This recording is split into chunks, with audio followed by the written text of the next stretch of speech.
Welcome back to another episode of the Tech Talks Daily Podcast. I'm your host, Neil C. Hughes, and today we're diving into a topic that sits at the intersection of artificial intelligence, data analytics, and business transformation. Because with me today is a luminary in the data and analytics space. Her name is Cindi Howson. She's the Chief Data Strategy Officer at ThoughtSpot, and she's got a career spanning more than 3 decades, and her insights have helped shape the analytics industry. And her podcast, The Data Chief, constantly ranks high in the Apple podcast charts. And today, though, we're going to explore the emergence of a third wave of business intelligence, or BI, and also learn more about how generative AI is shifting the terrain somewhat and why data literacy has never been more critical. So buckle up and hold on tight as I beam your ears all the way to New Jersey, where you can sit down with me and Cindi as we talk about all this and much more. So a massive warm welcome to the show, Cindi. Can you tell everyone listening a little about who you are and what you do? Yeah, thank you, Neil. Great to be here. So, Chief Data Strategy Officer at ThoughtSpot and host of the Data Chief podcast. And I have a couple different roles. I work with our top customers globally on executing on their data and analytics and AI strategies, really helping them focus on the business value of why we work in tech, and then work with our product team to make sure that we're co-innovating with our customers. Of course, as a thought leader, I get to do fun things just like you do. I've talked to brilliant minds around the world on the Data Chief podcast. Also, it's a pleasure to have you on the show. And you've got, more than 30 years in the analytics space. And I was quite excited to get you on because you must have witnessed firsthand this transformation that we've seen and seen it evolve over the years. But I'm curious, what are the pivotal changes that you've observed throughout your career, and what do they ultimately signify, both for enterprises and individuals that are listening? Yeah, 30 years. You make me sound ancient, Neil. My son likes to tease me. He's like, Mom, did electricity exist when you started in this space? Cheeky guy, isn't he? Yeah. So it has been, it is incredible. And I see these things in waves. And when I started in tech, I did everything at Dow Chemical in Switzerland, actually, and I did everything from laying token ring cables to building computers, because building them, assembling them ourselves was cheaper than buying them from certain mega vendors. But I fell in love with data and analytics really about 1988, 1990, writing reports focus on the mainframe. But it was 92, 93 that we worked on what I now know is the world's first global data warehouse. And there was no playbook. We had to come up with our own playbooks. And this is really the first wave in data and analytics. So I think about how the first wave of data and analytics was really establishing a data warehouse and reporting. So the BI tools at that space were very report-centric, grid displays. And the second wave was really about visual-based data discovery. And I do think the internet coming onto the stage then had an impact on the reach, but we didn't really shift beyond empowering data analysts. So now I look at this wave that is powered by a few things: cloud, definitely the shift to cloud, but also as the economy has really shifted to a digital economy and we have generative AI coming to the forefront, this is really what will enable us to truly democratize data insights to every worker and every citizen. So even though I've been in the space 30 years, Neil, I have never been more excited to see the changes that are coming and that are happening right now. It is an incredibly exciting space at the moment. And talking about the 30-year thing, just before I came on the call today, my friend was saying to me, he said, you remember when we went to see Back to the Future at the cinema back in the day? And the 50s seemed such a long, long time ago. And it was like another life because obviously we weren't around. And he said, if they made Back to the Future today and we went back 30 years, it'd be 1993. And obviously to me, that feels like just yesterday, So it's crazy how quickly the time goes. And another topic that I know is close to your heart is the concept of the third wave of BI or business intelligence and the role that Gen AI is playing in it. And this year, Gen AI had blindsided so many business leaders at the beginning of the year, but now it's all anyone's talking about. So could you elaborate on what you mean by this third wave and how Gen AI is fundamentally altering that BI landscape?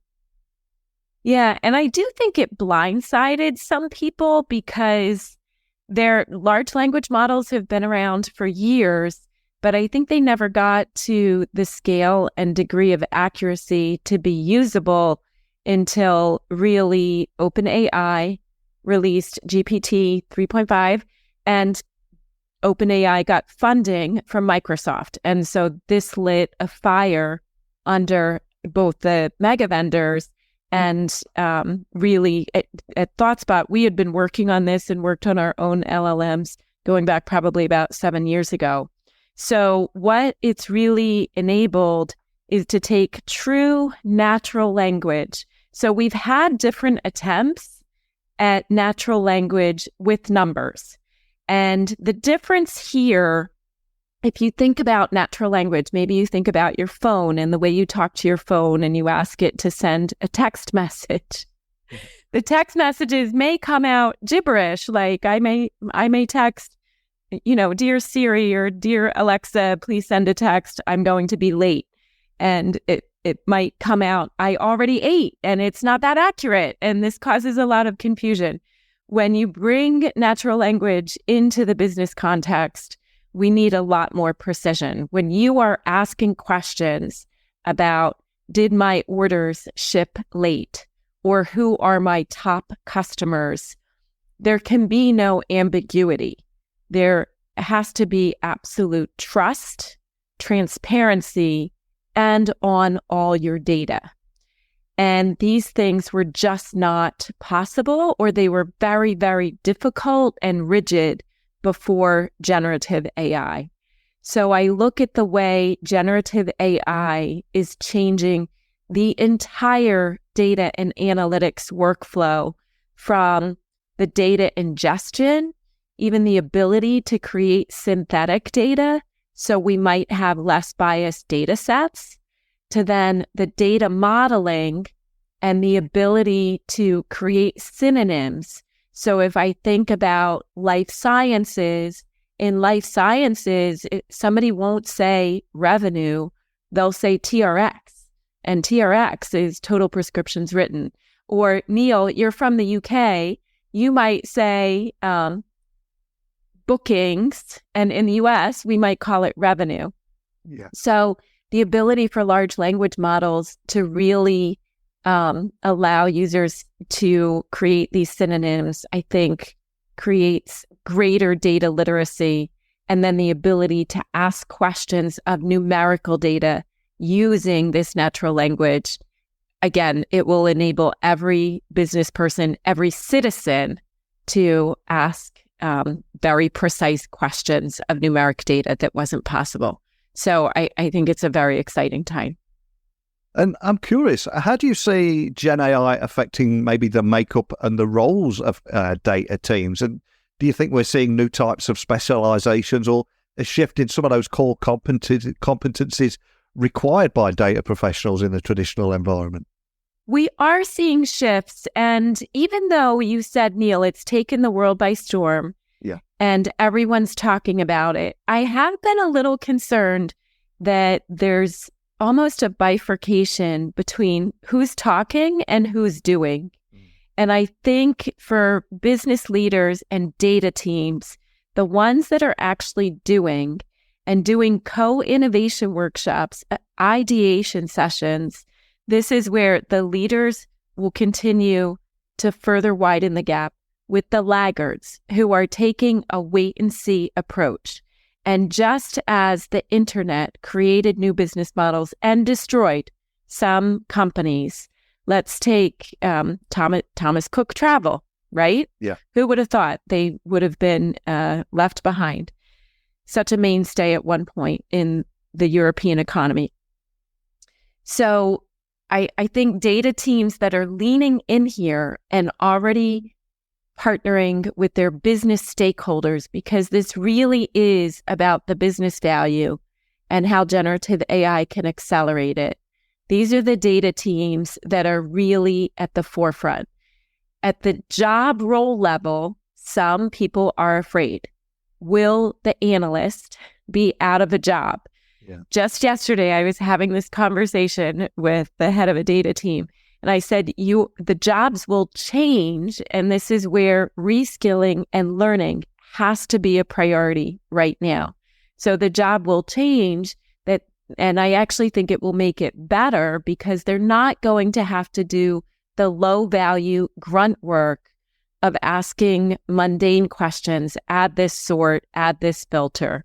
So I actually think it will elevate the role of the data analyst, but it definitely will change. We also will see new roles emerge or transform. The idea of a data literacy coach, we now have to think about an AI literacy coach. And for sure, the role of data ethics and AI ethics in terms of tagging content that is generated by generative AI or by an LLM, the importance of this will only increase. What we don't know is, will prompt engineer as a role be just a moment in time, or will it become a mainstay? And I think that's such an important point that you've raised there about that gap between those doing stuff and those just waiting on the sideline. And some have just outright banned it and almost just buried their heads in the sand and say, we're not going to have anything to do with this, haven't they? Yeah, I don't think they will continue to exist, quite frankly. And I think this rate of creative destruction we have seen has compressed. And so I do think these companies that are putting their heads in the sands, these individuals even, this is where they will feel blindsided by how quickly their businesses will be impacted. 100% with you. And of course, building a culture of data literacy is crucial right now in this digital age that we all find ourselves. And I'm curious again, how are enterprises succeeding or maybe failing at this? What are the unique challenges does Gen AI introduce into this mix? Because I suspect you've seen quite a few different struggles along the way. Yes. And so the challenges are, first off, recognizing that generative AI does have a problem with hallucinations. So understanding why that works and why they have them, it's really about predictive analytics. It's just predicting the next word. And if it predicts the next word incorrectly, this is why you need human in the loop, and you need an understanding of data literacy and AI literacy. So leaders recognize this. In fact, one survey found that only 21% of business people feel confident with their data skills. And I think part of the challenge here is that we have scared people about data. We've made it harder than it needs to be because we've made it more about technology in the past. And maybe that was because that was the technical reality. I think if we can shift it and truly make it about their business. So what does TRX mean? Or let's take something fun. Let's take sports analytics. Do you know the offside rule? Was somebody really offside? This is about a particular domain. And so if we make data more about how the business works and the domain, then it is more approachable.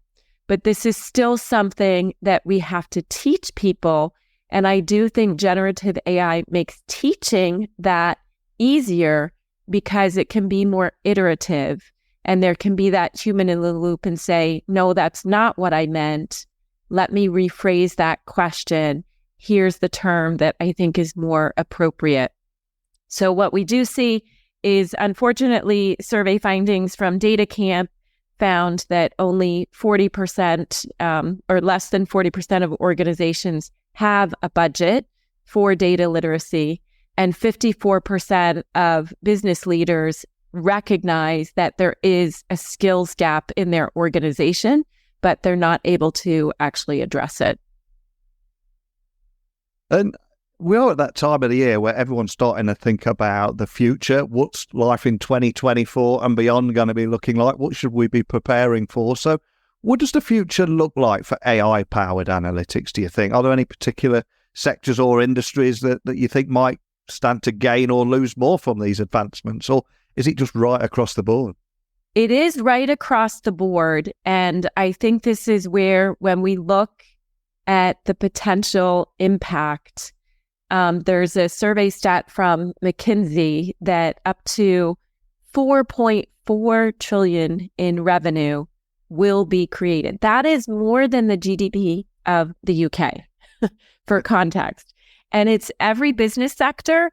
Certain sectors will have a larger impact, like retail and financial services, and certain functions, such as marketing, are poised to have a greater disruption, both in terms of opportunity, but again, for those sticking their heads in the sand, the likelihood of destruction is higher. So I think as we look ahead, it is a widening in the gap between analytics and AI leaders and those that are taking a wait-and-see approach.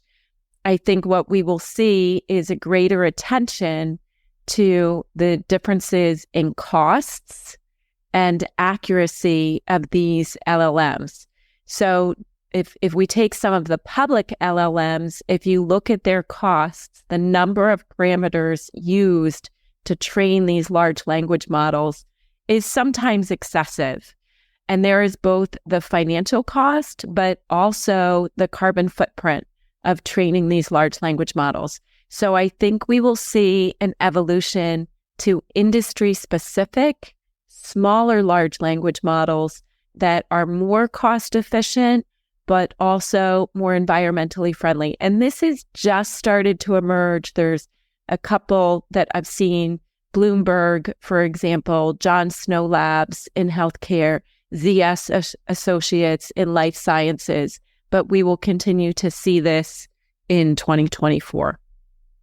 And of course, whenever anybody mentions AI at the moment, the next natural progression is talking about the ethics and responsibility around using AI. So as analytics increasingly leans on AI, what ethical concerns do you see arising, especially concerning things like data privacy, AI interoperability, and how are you addressing these things at ThoughtSpot? Yeah, this is a huge topic, Neil. And again, there are those who are paying attention to it and those where I'm like, why are we not paying attention to this as in the industry? And this is where I think it's so complex. And I don't believe in those who call for a pause on this.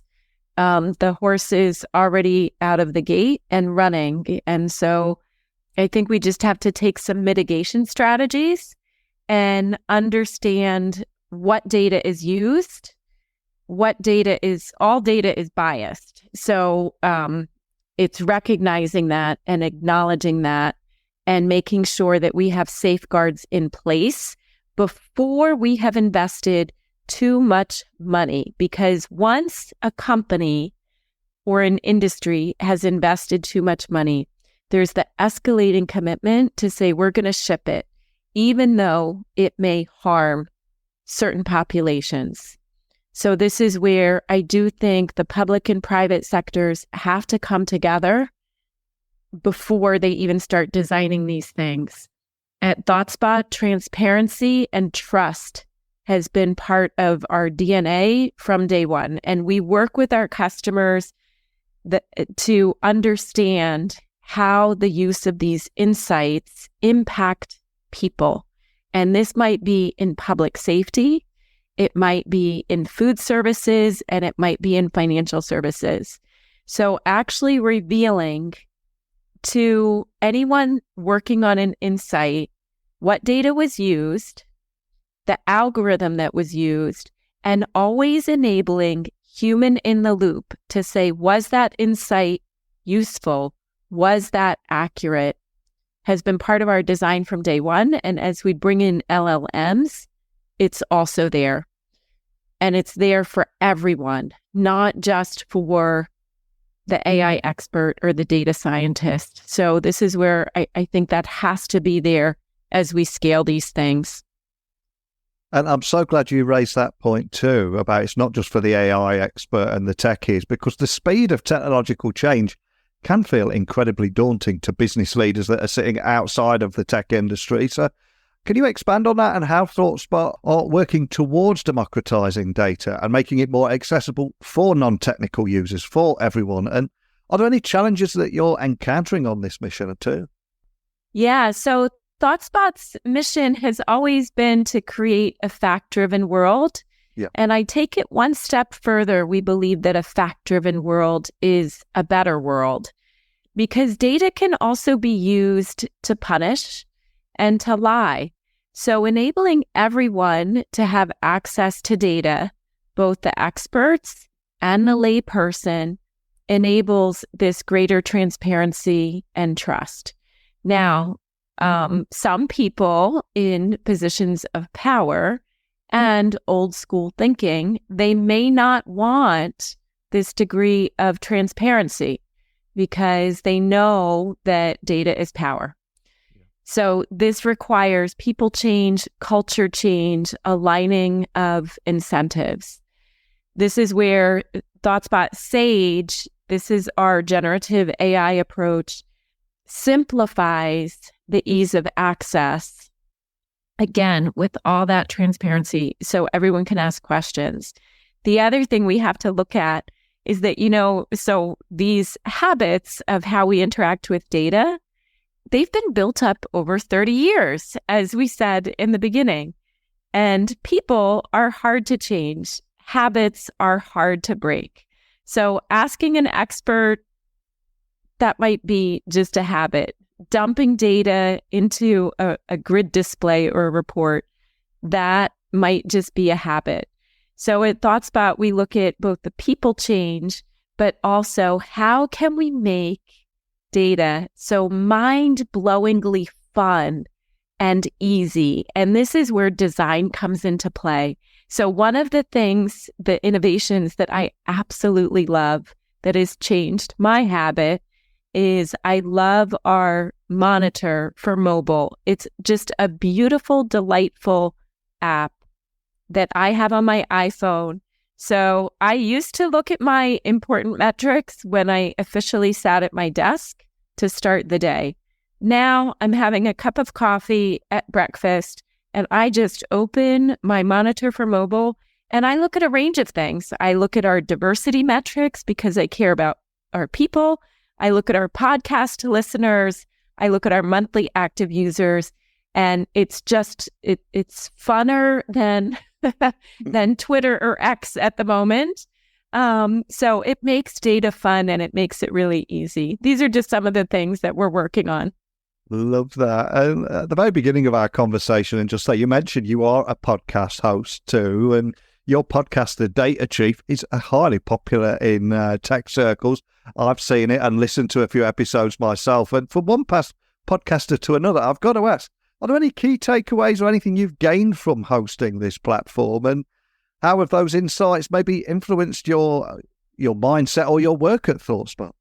Yeah, thank you, Neil. And I will say it's just an absolute privilege to talk to some of these leaders and to have them share their personal stories, their successes, but also their vulnerabilities about what went wrong. And as people write to me, they have said, thank you. It just makes them feel less alone, that other people are fighting these same both political battles and cultural transformation battles. And I think that's one of the key takeaways that we've seen based on the most popular episodes. It is about business value and people transformation. So we've done a combination of things to double down on that in terms of the episodes that we have, but also creating both playbooks, adoption guides, ebooks, and also some tools like a business value calculator that we enable for customers as well. Well, I urge anyone listening to check out that Data Chief podcast. It's a great listen. I'm now going to have a bit of fun with you, though. I always like to have a few quick fire questions at the end of my episodes. I'm going to ask you if you'd like to leave anything to our Amazon wish list, a book that might mean something to you or that you would recommend listeners check out, or a song that we can add to our Spotify playlist. All I'd like to ask you is, what would you like to leave everyone listening with and why? Yeah. So, Neil, I'm going to share every year I publish a must-read books for data and analytics leaders on the Data Chief Hub. And so I would check out that list. One of my favorites from this year is Barb Wixom, Data is Everybody's Business.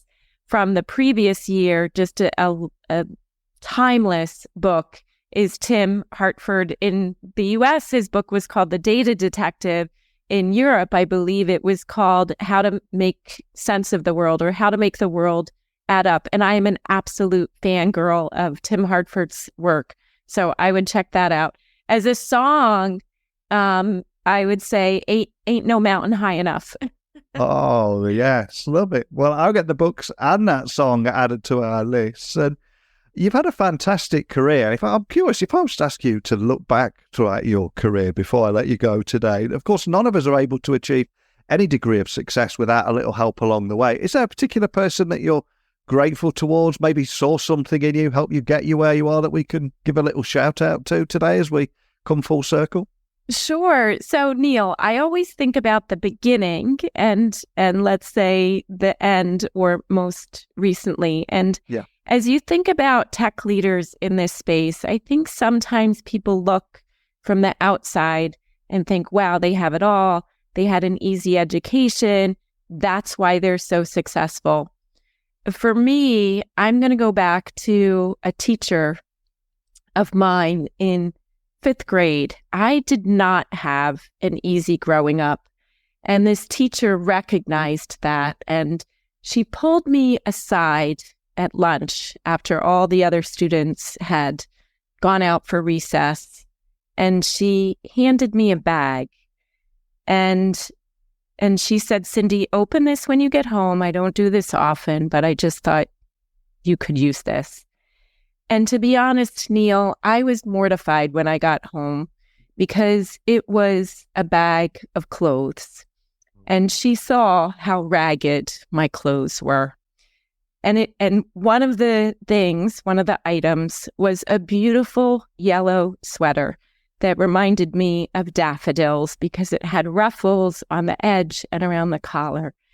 And the way that she so discreetly showed that she cared, clearly, I have never forgotten that. Yeah. It shored me up in times of despair.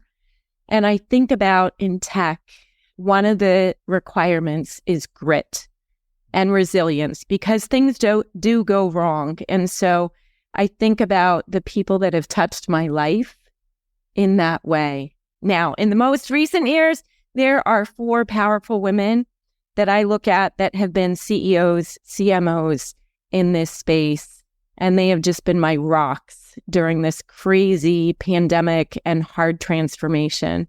So those are just some of the people. Oh, so I should name the teacher, Mrs. McMillan, by the way. But those are just some of the people. The women, they know who they are. Well, such a powerful and inspiring moment to end the podcast on. I hope Mrs. McMillan gets to hear this because I think none of us really appreciate just how much of an impact we can have on someone just by showing them that we care or investing a little time in them. It's, again, incredibly powerful. So hopefully she gets to hear this and the impact that she's had on yourself and indeed the world. But before I let you go, for anyone listening, wanting to check out your podcast, wanting to find out more information about ThoughtSpot, or maybe just contact your team, where would you like to point everyone listening? Yeah, so definitely follow me on LinkedIn or on X/Twitter at BI Scorecard. And then the Data Chief podcast, it's on Apple, Spotify, all the major platforms. ThoughtSpot, go to thoughtspot.com. Well, we covered so much in a short amount of time there. From the third wave of BI, how Gen AI will change data and analytics, what this means for data team roles, how they're evolving in the wake of Gen AI too, but also building a culture of data literacy and how that's changing as we move forward, and also what might lie ahead for AI-powered analytics. But we even had a chance to wash that down with a great song, 2 great books, and an inspiring and powerful story from you as well. So just thank you so much for sitting down and sharing that with me today. Thank you for having me, Neil. So a huge thank you to Cindi for sharing her invaluable perspectives on the future of business intelligence, the ethical dimensions of AI, and how we can democratize data for an age that's increasingly dependent on it. So remember, check out her podcast too, the Data Chief Podcast, and drop by their website as well if you want to learn more about anything generative AI, its role in BI, the evolution of data team roles, data literacy in business, AI-powered analytics, ethical dimensions. We covered so much there, and I'm conscious you've heard from me and you've heard from today's guest. Maybe there's something that you would like to add to the conversation. Well, I'd love to bring you into this. If you want to come on the show, email me now, techblogwriter@outlook.com. If you've just got a question or you just want to say hi, at Neil C. Hughes, just look for me on Twitter, LinkedIn, Instagram. I'm the easiest guy in the world to find. But just don't hit the follow. Send me a quick message. Let me know you listen to the show. But that is it for today, I'm afraid. It's quitting time for me. I'll be back again tomorrow with another great episode, but just a big thank you for listening today. And until next time, don't be a stranger.